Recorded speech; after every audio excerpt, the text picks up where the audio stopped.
Ayy, look, yeah, ayy.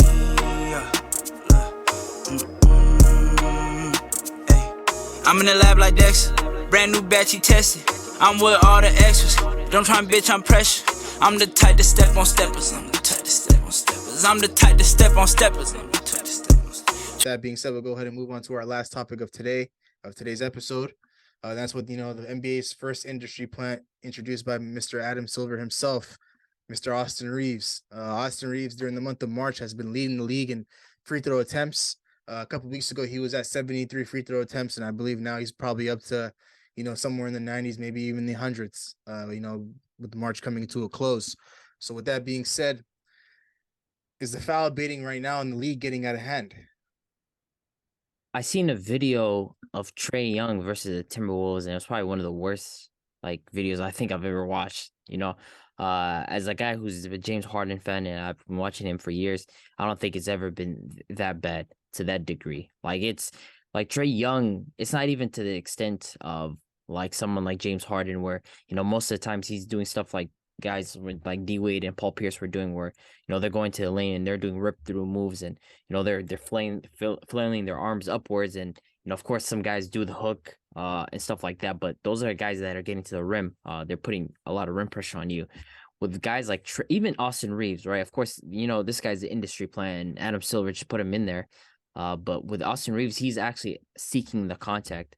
Whether he deserves some of these calls, it's just a discussion. There's times where he'll go into a guy and he'll bump into someone, and he'll get the foul call like the one on Landry Shamet and the one where Devin Booker is holding his position and the foul goal was on Devin Booker. But Austin Reeves, apparently if you go back to his college tape, this guy's someone that always been seeking contact. He's someone that it just seems like he's given more opportunity, but this is less about Austin Reeves for me and more about someone like Trae Young, where it's downright egregious what Trae Young does. The guy comes off a screen and he kicks his leg out. What is the defender supposed to do in that situation? He literally cannot do anything at all. The guy's coming not in. even kicking his leg out, man. The guy throws his ass out for foul. Yeah, that's what I'm saying. The defender can't do anything in that situation. Jaden McDaniels was literally bamboozled when you see this guy literally coming off a screen and literally throwing his entire body into him. What can the defender do? There's a difference between initiating contact and literally flat out just kicking the guy behind you. And this was something that happened multiple times. And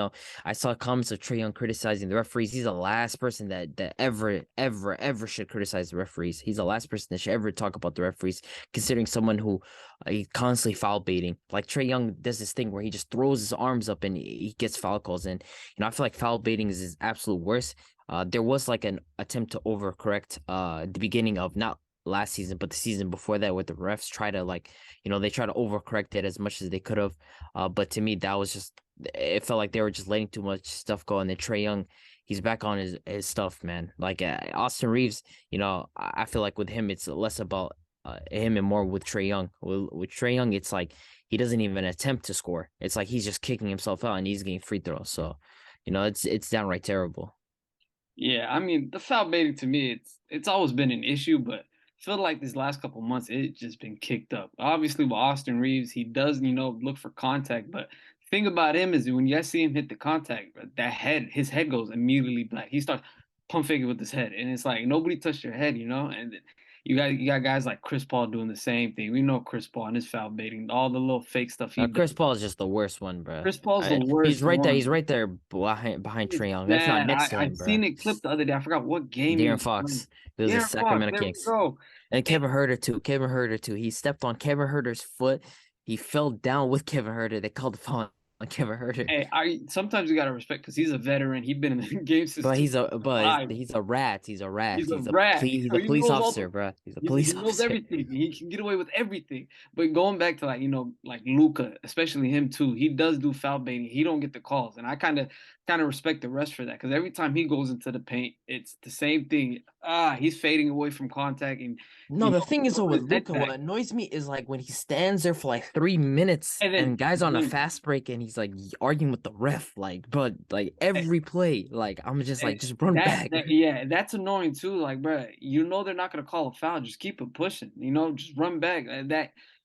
there's a lot of 4 and 5 situations where you giving up in the game from him complaining about, hey, I didn't get this call or not. But half the time, bro, you're throwing your head back, you're throwing your body back, you're not getting hit, you're going up against guys that are like 6'1", and I'm like, these little midgets can't stop you. They, like, you know, physically wise, you're 230, 240. I don't know why you're flopping on them. Just put your shoulder into them. But you know, Trae Young, that guy, he's number one on the list. Number one on the list. I ain't never seen nobody on the court start throwing their ass out to get fouled, bro.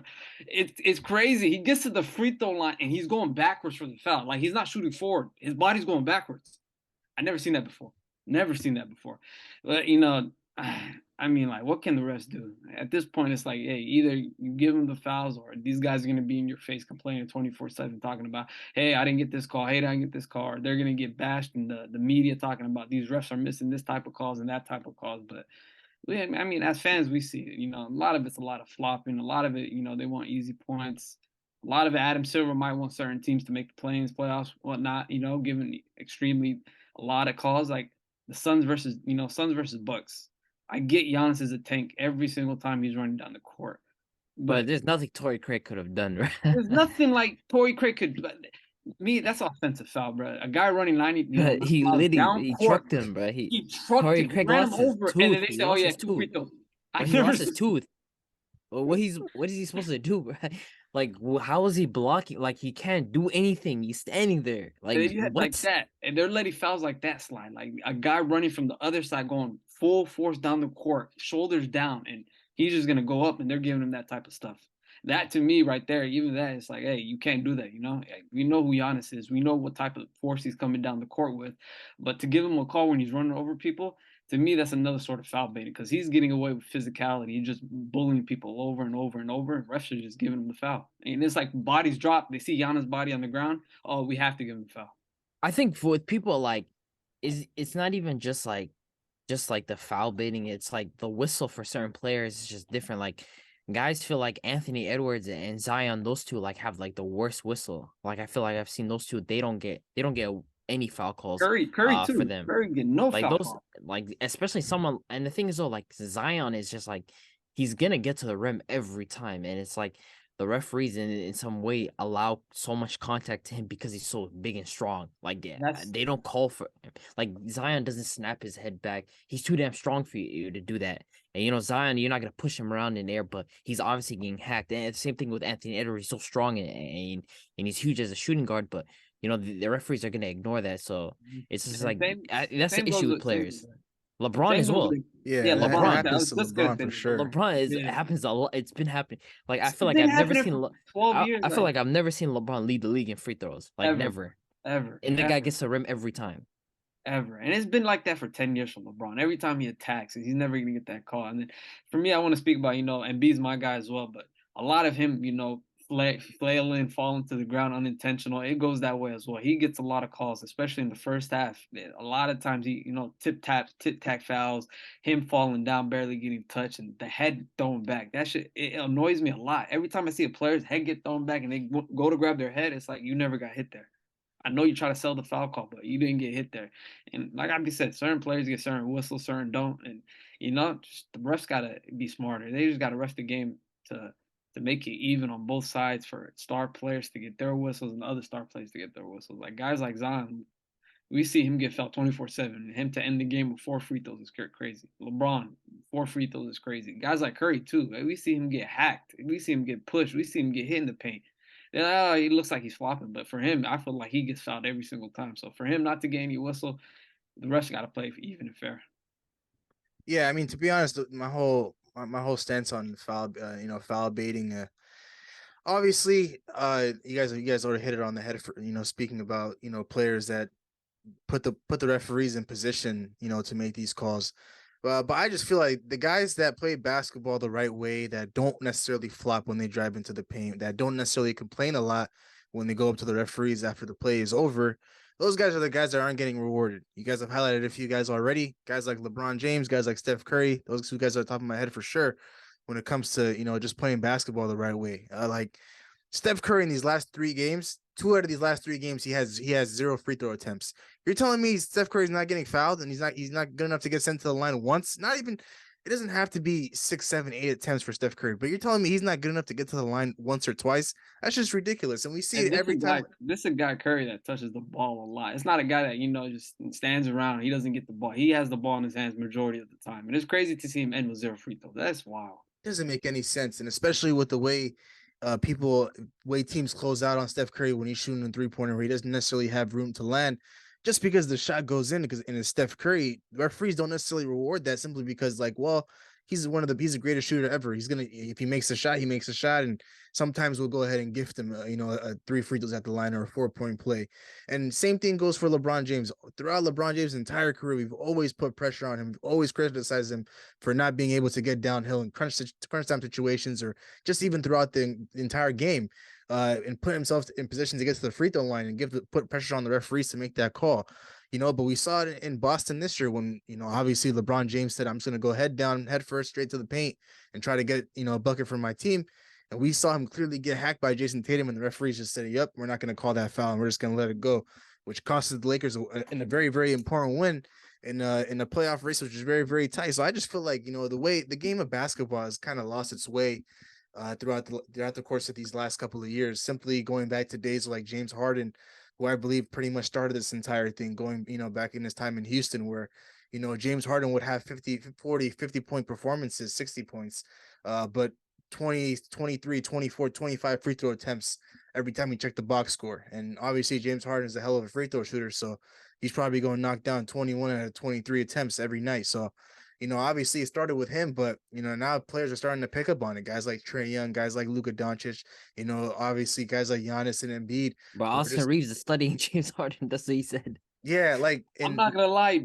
Today in the game, he had I think he was driving in on DeRozan, where it was like not DeRozan, Drummond, where he had the Euro step, and he just bumped it to Drummond's chest, and he finished the reverse layup. They called a foul on that one. I was just like, nah, it's impossible, impossible. He barely got touched by. He didn't even touch Drummond. He hit Drummond and then moved out the way and made a layup. And I was like, no way they give him that foul.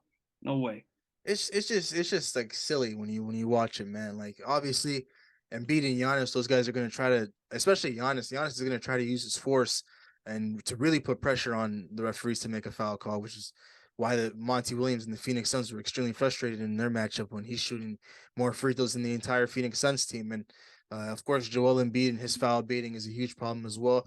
But to get back to Austin Reeves and for him to be leading the league in free throw attempts in March, it's just ridiculous. Like, a guy like Austin Reeves is he's nothing special as a basketball player. He's obviously he's talented. He's good enough to be in the league, and he's been a big piece for the Lakers this past month. In these last couple of weeks. But there's no reason this guy should be averaging more free throw attempts than Steph Curry, in my opinion. And it just doesn't make any sense. Why is this guy getting to the line 16 times? And getting an opportunity to make at least 11 or 12 of those 16 attempts. Like, it's just ridiculous at this point. Like, obviously, the NBA and Adam Silver, they might necessarily want the Lakers to make the play-in tournament, obviously. So, they have to, gift the Lakers all these free throws. Because I was watching that game against Phoenix last week, and all of a sudden the Lakers are shooting about, 27, 28 free throws at the half.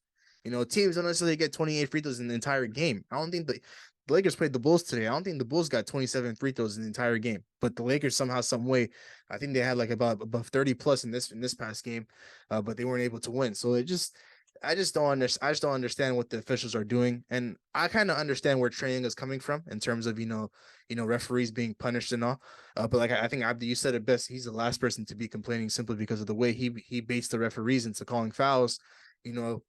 Alongside a guy like James Harden, Trae Young was one of the reasons why the NBA tried to implement a new rule for to avoid foul baiting. Obviously not being able to gift the offensive player free throws by putting their arm into the defender and kind of drawing the contact instead of the contact being drawn into them. So but the message still stands clear. The message is clear, and I understand it, but obviously the messenger is just the wrong guy. It shouldn't be a guy like Trae Young. It's got to be a guy who plays basketball the right way and is just not being rewarded free throws.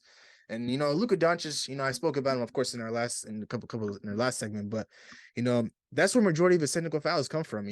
Just him complaining nonstop and not necessarily getting back on defense, which is hurting his team more than it's helping him. So, I just feel like the beautiful game of basketball is kind of getting lost with these guys starting to cheat the game with all these foul baitings and trying to really put pressure on the officials to make a call for them, because at the end of the day, nobody's trying to see an opposing team star player shoot about 16 to 20 free throws a game. People are trying to see the best players in the world go up and down for 48 minutes a night, with not that many stoppages in the game. So I feel like there's just no, with the way the league is headed.